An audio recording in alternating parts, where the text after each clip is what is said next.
Se acaba el tiempo, Anub'arak. Tenemos que entrar en la Cámara del Trono antes de que lo haga Illidan.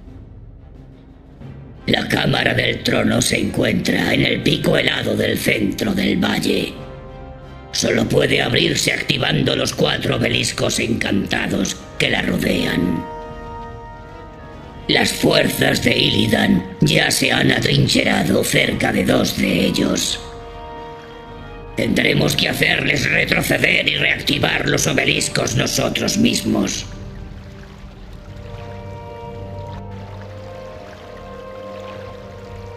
Sentimos interrumpir vuestra meditación, señor, pero nuestras fuerzas están en posición. Una vez abierta la cámara, destruiremos el trono de hielo, como prometimos. Por fin ha llegado el momento. Hoy, el azote llegará a su fin. ¿Me oyes, Arthas? ¡A su fin! Illidan se ha burlado demasiado del azote. Es hora de que le devolvamos el miedo a la muerte.